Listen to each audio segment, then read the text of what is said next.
While Mueller's team could have issued a subpoena to try to force his testimony, they wrote that it would have caused a substantial delay, and they already had sufficient evidence to understand relevant events and to make certain assessments. The report is doubly astonishing because, in a town fueled by leaks, Mueller largely kept his work under wraps. Until its release, Mueller had spoken almost entirely through indictments and other, often cryptic court filings. In federal court, his team racked up an extraordinary record. His prosecutors charged 34 people, including 26 Russian nationals. They secured guilty pleas from 7 people, including a former national security advisor and the chairman of Trump's campaign. They reconstructed the day-to-day interactions of Trump's closest aides and his adult children, exploring dozens of instances of Russian contacts with the Trump campaign. They documented the Russian attack on American democracy in breathtaking detail, even tracing individual keystrokes of Russian military officers in Moscow. This introduction to the Mueller report is based on nearly 3 years of interviews by Washington Post reporters with the key figures in the saga, at the White House, at the Justice Department, in the intelligence community, in the Trump campaign, in Moscow, and among the lawyers hired to defend those targeted by Mueller. Russian footsteps. The roots of the Mueller investigation were planted long before Trump was elected. In the summer and fall of 2016, the FBI watched with alarm as the anti-secrecy group WikiLeaks released Democratic Party emails that the Bureau believed had been stolen by Russian government hackers. There were signs of foreign targeting of state voting systems.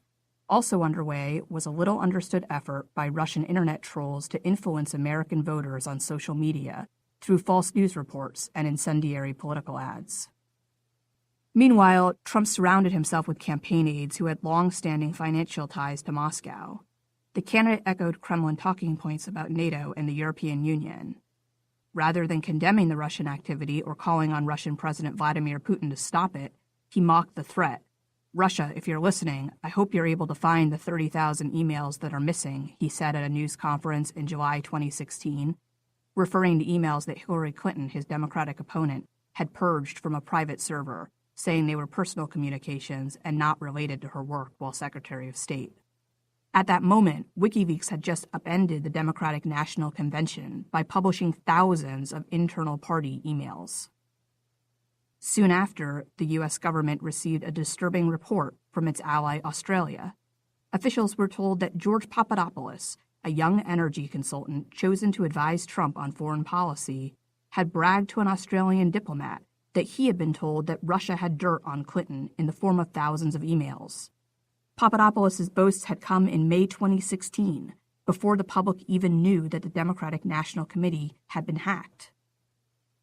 In late July, the FBI opened Crossfire Hurricane, a formal counterintelligence investigation of Russia's efforts that was focused in part on Papadopoulos. In October, as WikiLeaks published more stolen Democratic emails, a federal judge approved a secret order allowing the FBI to monitor Carter Page, another former Trump advisor.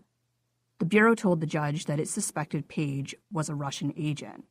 The report said investigators did not establish that Page conspired with the Russian government. The Bureau was also looking at Michael T. Flynn, a retired general who would become Trump's national security advisor, and Paul Manafort, his campaign chairman. The investigation was charged from the start. It was highly unusual for the FBI to examine advisors of a leading presidential candidate in the middle of a campaign. Plus, the Bureau had to sort out explosive but unverified allegations of Trump-Russia coordination slipped to agents in the summer of 2016 that came to be known as the Steele dossier. The dossier had been commissioned by Fusion GPS, a Washington opposition research firm, and was funded by the Clinton campaign. It alleged that the Russians held salacious, compromising material about Trump, and that the Republican candidate had entered into a conspiracy with Russia to win the election.